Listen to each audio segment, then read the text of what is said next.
بيبدأ فيلمنا النهارده بالاسطورة الصينية اللي بتقول ان في تنين قوي موجود في اقصى جنوب الامبراطورية السماوية، وان رموش التنين بدأت تتوغل مع الوقت لحد ما نبت فيها الزرعة ليها خصائص علاجية قوية جدا. ولما اكتشفوها الناس قرروا انهم هيسموها بنبتة الشاي. ولما عدت فترة على معرفتهم بالنبتة دي وقوتها خلوا ناس اسمهم السحرة البي هما اللي يهتموا يحموا رموش التنين علشان يحافظوا على نبتة الشاي. وبعدها بيصنع التنين سلسلة وبيديها للسيد السحرة اللي بيحموا رموشه وخلاه يبقى القائد على اراضيه، وخلى بنت القائد تبقى الاميره على الاراضي هي كمان. ومع الوقت اكتر اشتهر الشاي في دول كتيره تانية وكانوا بيصدروا ليهم هم كمان، وده خلى السيد يبقى معاه ثروه كبيره من الذهب اللي اكتسبها من بيع الشاي عالميا، واستغل الشاي كمان في انه يخفف من معاناه شعبه. لكن فجاه دخلوا مجموعه من السحره تانيين ومن الجشع اللي كانوا فيه قرروا يتحكموا في التنين، وكانت الزعامه بتاعتهم مخططه انها تقتحم كهف التنين وتستولى عليه. واول ما نفذت خطتها كانت مقرره انها تبيع الشاي بسعر اعلى علشان تكسب اكتر، وامر الجنود انهم ما يقطعوش رموش التنين، واللي السبب اللي عملته خلى التنين يدخل في ثبات عميق. ووقتها كان قائد السحرة يتحرك هو وجنوده علشان ينقذوا الموقف ويحرروا التنين من الزعيمه. لكن بسببها حصلت حرب بينهم وكانت عنيفه وانتهت بالقبض على القائد وبنته، وسجنوا كل واحد فيهم في منطقه مختلفه عن التاني وفي بلاد مختلفه.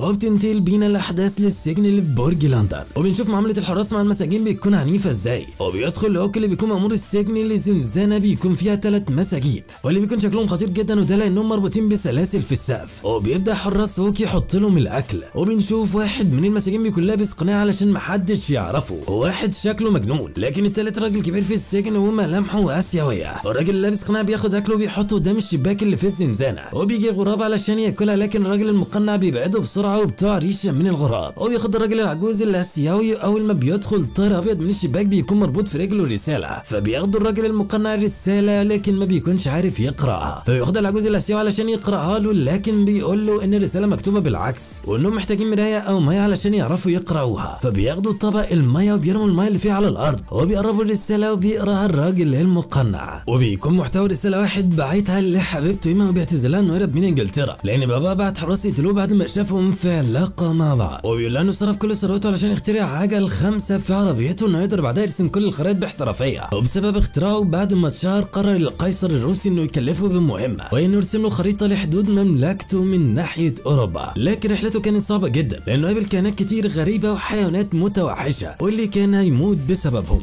لكن بعدها قدر انه يوصل لموسكو، والخريطه كانت معاه وكان داخل علشان يسلمها للقيصر. لكن الغريبه ان اول ما وصل للقصر كان واحد تاني هو اللي خد الخريطه وقال لهم ان مش ده القيصر بطرس العظيم اللي يعرفه، وبسبب اللي قاله حبسوه في السجن. وقال في نهايه الرساله ان دي اخر رساله هتتبعت لانه مش معاه حمام زاجل تاني. وبعدها بيقول لهم الراجل المقنع ان هو القيصر بطرس وانه لازم يساعد جرين اللي عمل الرحله دي. فخد الريشه من الراجل الاسيوي وكتب رساله في ظهره ورقه الرساله بتاع جرين وبيربطها في الحمام الزاجل اللي كان مسكوا بيه طياره. ومن الناحيه الثانيه في قصر اللوردن وايما كان بيتدرب على رياضه الرمايه، وفي نفس الوقت بتوصل الرساله مع الحمام الزاجل فبتاخد ايما الرساله وبتقراها. وتاني يوم بتروح لباباه وبتقول له ان جرين في مشكله ولازم يتدخل علشان تساعده، لكن باباه بيرفض لما بتقول له انها لازم تساعده علشان يبقى ابو ابنها بيوافق. وبياخد الرساله منها علشان يقراها، لكن بيلاحظ فيها رساله بطرس واللي بيقول فيها ان جرين يبقى في روسيا مش في سجن لندن. فبيقرر باباه انه يبعت رساله لملك انجلترا اللي اسمه تشارلز بانه يحرر جرين من السجن اللي هو فيه. ومن الناحيه الثانيه بيكون جرين بيتخانق مع الحراس الروسيين علشان يسيبوا الولد الصيني، لكن الحراس بياخدوا الولد الصيني علشان يضربوه وبيهددوا جرين انه ما يتدخلش والا هيقتلوه. وبيجي تشارلز بعدها وبيحرر جرين من السجن اللي هو فيه، وبيديله قفص من الحمام الزاجل علشان يستخدمه بعد كده، وبيديله الوزير الروسي الخريطه اللي كان عملها وكمان كيس فيه فلوس، وبيهدده بعدها انه ما يرجعش لانجلترا مره ثانيه وما يقولش لحد على اللي شافه او سمعه، لو عمل عكس كده فهيقتله. لكن جرين بيطلب منه انه ياخد الولد الصيني معاه، وبيوافق الوزير وبيمشي جرين والولد الصيني. وبعدها بيسالوا جرين عن اسمه، الولد الصيني بيقول له ان اسمه تشينج لان،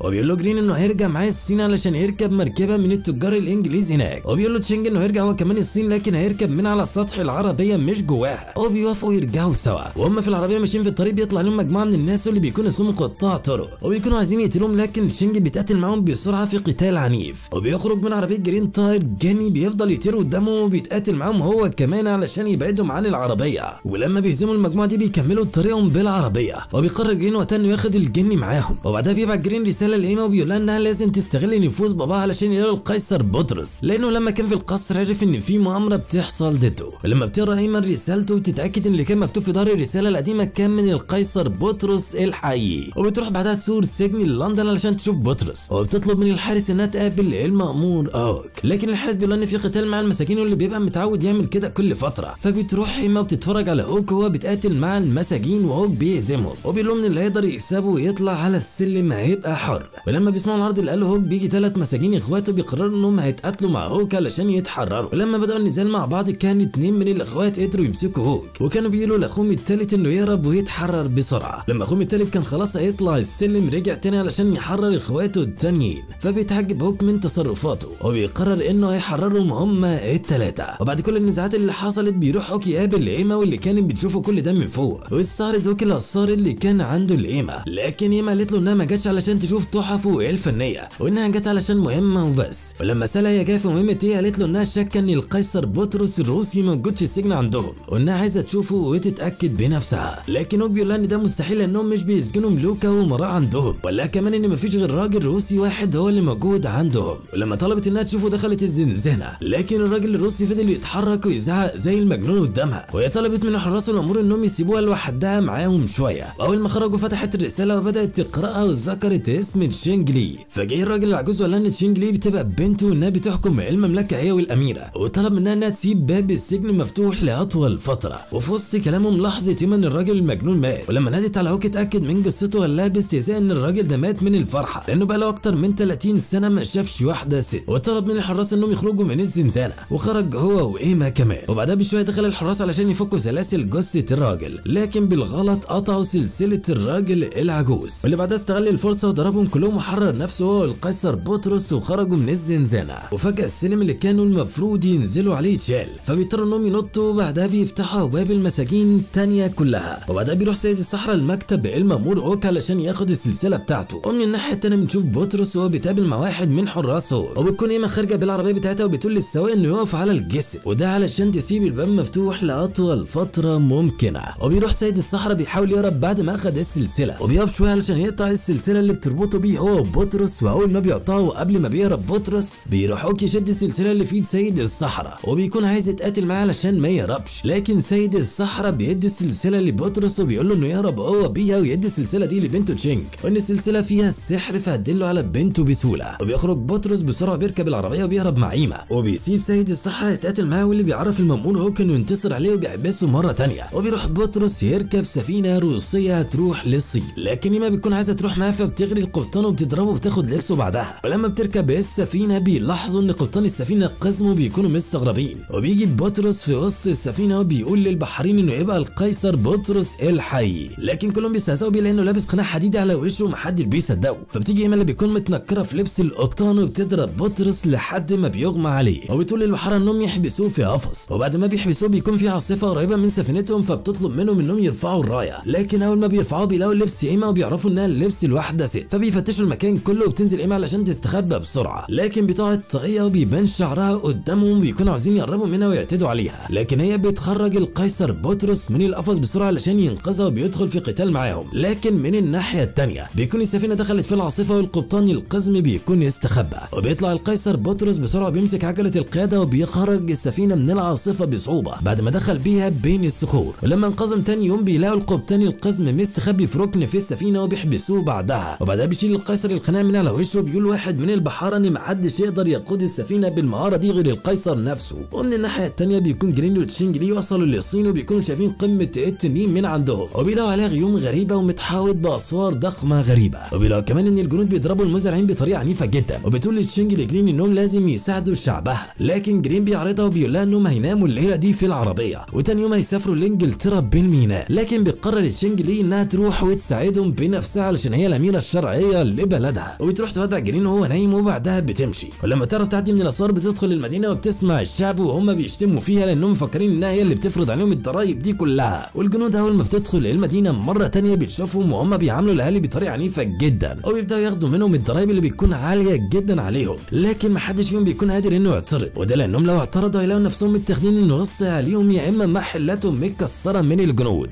وفجاه تيجي مجموعة من المتمردين وبيتقاتلوا مع الجنود، لكن الجنود بيكونوا اقوى منهم، وبتستغل شينج الفرصة وبتمسك مساعد الساحرة اللي بنكتشف انه كان مع الصحراء البيض، لكن بعد ما خانوا بقى مساعد الساحرة اللي استولت على التنين والبلد، وبتشتموا شينج على انه خانها وهي وباباها والشعب، وبدأ يضربهم ويذل فيهم بعد ما مساعد الساحرة، وبيجي واحد من الجنود بيعمل صوت عالي جدا ومحدش بيقدر يستحمله، واللي مدنهم شينج ليه فبتسيب مساعد الساحرة وبيستغل الفرصة وبيهرب من قدامها، وبتيجي واحدة من المتمردين لتشينج لي اللي اسمها لي هون وبيدخلوا في قتال مع بعض بعد ما كانت هون عايزة تتهجم عليها وتقتلها لانها كانت مفكرة زيها زي باقي الشعب ان تشينج لي هي السبب في اللي بيحصل للشعب، لكن تشينج وقفتها وبدأت تشرح لها على اللي حصل وانها كانت محبوسة في روسيا لفترة طويلة، وبيكون جرين لسه في العربية لكن بيصحى على العربية وهي بتتحرك، وبيكون في جنود شايلينها ورايحين بيها للقصر الملكي، وبننتقل بالاحداث لمساعد الساحرة. اول مرحلة بيديها الضرايب اللي جمعها وقال لها انه شاف الاميرة الحقيقية، وبتقول له الساحرة انه يجهز السجناء كلهم لانها قررت انها تخلي التنين يعاقبهم قدام الشعب كله، وبتروح الساحرة تلبس قناع وبتتحول فجأة لشكل الاميرة تشينج لي، وبتروح بعدها تقابل جرين اللي وصل للقصر، وبيوريها جرين الخرايط اللي رسمها وانه يبقى عالم جغرافيا مشهور وبيعرف يرسم خرايط زي دي، ولما بيشوف الخرايط بتاعته بتطلب منه انه يرسم خريطة للمملكة بتاعتها والمناطق اللي قريبة منها كمان علشان تتوسع في تجارة الشاي ويتصدروا، ولما بيتقرب منه بيلاحظ جرين الشبه اللي بينها وبين مساعدة شينج لي، وبيوريها الصورة اللي رسمها للشاب الصيني اللي معاه واللي بيكون في الاصل شينج لي، وبيسألها لو هما قرايب او اخوات، لكنها بتتجاهل سؤاله وبتقول له انه يجي معاها علشان يشوف التنين، وبتخرج الساحرة قدام الشعب بشكلها المزيف، وبيرمي من بعيد شينج لي الحقيقية ومعاه هونج، وبتوريها ان الساحرة هي اللي عملت كل ده، وبيجي قدامهم فجأة الجن اللي كان في عربية جرين وبيدي المنظار للشينج وبيشاور لها على مكان معين علشان تبص عليه بالمنظار، واول ما بتبص بتلاقي جرين واقف جنب الساحرة وبتفرح اول ما بتشوفه، وبتقول لي هونج انه هيساعدها في انها تسترجع عرشها مرة تانية، وبتدي رسالة للجن علشان يوصلها لجرين، ولما بيفتحها جرين بيلاقي ان مكتوب فيها انه في خطر، وبتطلب من الشينج انه يرسم خريطة للمملكة علشان يقدروا ينقذوه، وبيروح جرين للساحرة وبيقول لها انه هيبدأ يرسم من النهارده، وفي نفس الوقت بتدي الساحرة اشارة للتنين بالمراية علشان يخرج، والتنين بيفضل يكهرب السجناء وكل ده تحت انظار الشعب كله، وفي نفس الوقت بيكون سيد الصحراء بيتدرب في زنزانته، وبعدها بيكون المتمردين بيبداوا جراحهم والباقي منهم قاعد بيغني للتنين علشان ينقذهم، وتاني يوم بيوصل القيصر وايما للصين، وبيقول لهم القيصر انه جه علشان يشتري كل الشاي اللي في المدينه، وبيوري السلسله لواحد من التجار اللي موجودين اللي بتشوفهم بنت صغيره في وسطهم، وبتروح بسرعه على شينج لي ولي هونج وبتقول لهم على القلاده اللي شافتها واللي تبقى بتاعت سيد الصحراء وانها موجوده مع تجار روسيين في المدينه، وبيكون جرين قاعد بيرسم في القصر، ولما بيدخل المعمل موجود في القصر بيلاقي خرايط علميه مرسومه،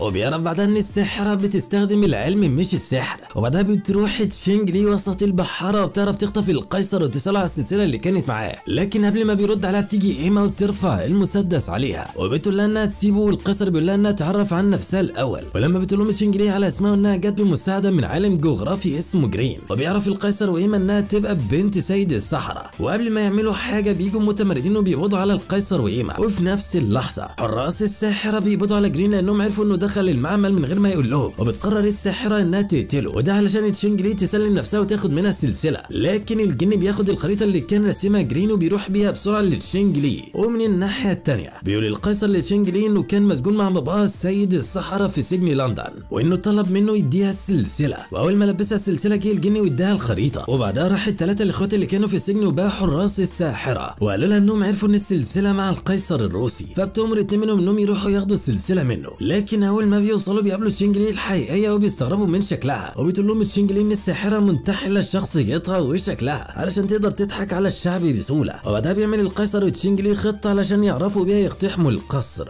واللي يعني مجموعه منهم تدخل للميه اللي موجوده قرب كهف التنين، وبعدها يدخلوا الكهف ويحرروا جرين، ومجموعه تانية منهم بيطيروا في الهواء ويرموا فلفل على حراس الساحره، وبعدها المتمردين منهم يدخلوا لمزارع الشاي ويفتحوا المظلات اللي هيطيروا بيها، وفي نفس الوقت يروح القيصر مع ايما للقصر علشان يقابلوا الساحره، لكن هي بتطلب من القيصر انهم يتكلموا على انفراد، وبياخد مساعد الساحره ايما وباقي البحاره علشان يوريهم ايه التنين، لكن اول ما بتشوف جرين مربوط ومتعلق قدامها بتصرخ قدامه وبتقول لهم انه يبقى جوزها، والحراس على طول بياخدوها هي والبحاره علشان يقتلوهم مع جرين، وبنشوف القيصر وهو قاعد مع الساحره وبيشرب من المشروب اللي هي قدمته له، وفي نفس الوقت بيقتحم 3 اشخاص الكهف بتاع التنين، لكن هم بيلاقوا انه تنين مزيف مش حقيقي، وتشينج لي بتكون بتدور على التنين الحقيقي علشان تعرف ترجع لعرشها، وفجاه بنشوف ال3 اشخاص وهم مربوطين من الجنود اللي كانوا اكتر منهم في الكهف، وقبطان السفينه بيجي فجاه وبيحرر المربوطين وبيقدروا يهزموا الجنود اللي موجوده، وبيحرروا بعدها جرين وايما والبحاره اللي معاهم، وبيطيروا المتمردين في الجو وهم بيقتحموا القصر، القصر، والجنود اول ما بيشوفهم بيحاولوا يرموا عليهم السام، لكن المتمردين بيكملوا خطتهم وبيرموا عليهم الفلفل، ولما بتنجح خطتهم وبيقتحموا القصر بيبداوا يتقاتلوا مع حراس الساحره وجنودها. والسحره اول ما بيشوفوا القتال بيبداوا يكهربوا كل المتمردين، لكنهم بيعرفوا يفلتوا منهم وبيوقعوا المعمل بعد ما بيدمروا السحره اللي بيكونوا آلات مش سحره حقيقيين. وبننتقل بالاحداث للقيصر اللي بيكون السمم بسبب المشروب اللي شربه من الساحره، واللي بتطلب من اللي معاه انهم يجيبوا السلسله من جثته، لكن هم ما بيلاقوش حاجه معاه، فبتتعصب الساحره وبتروح تدور على السلسله بنفسها. لكن القيصر بيقوم فجاه وبيلف عليها وهو بيستفزها وبيقول لها ان مفيش سم هيأثر عليه. ومن الناحيه الثانيه بيكون شينج لي حررت التنين الحي من السلسله اللي كانت لابساها، وفي نفس الوقت بيتحرر سيد السحره من السلاسل اللي كان مربوط بيها، وده بعد ما التنين يتحرر. ولما بيهزموا المتمردين جنود السحره بيدخل المساعد بتاع للقصر بسرعه علشان يبلغ انهم بيتهزموا، لكن بيتفاجئ بالقيصر وهو حاطط السلاح على الساحره ونازل بيها. وبيجي فجاه الاخ الثالث من الحراس وبيحط السيف على رقبه القيصر وبيهدده علشان يسيب الساحره، وبتروح الساحره تؤمر مساعدا انه يجمع كل الدهب علشان يهربوا من البلد دي، وبتؤمر الجندي انه يقتل القيصر، لكن بيدخلوا اخواته الاثنين بسرعه وبيقولوا له انها مش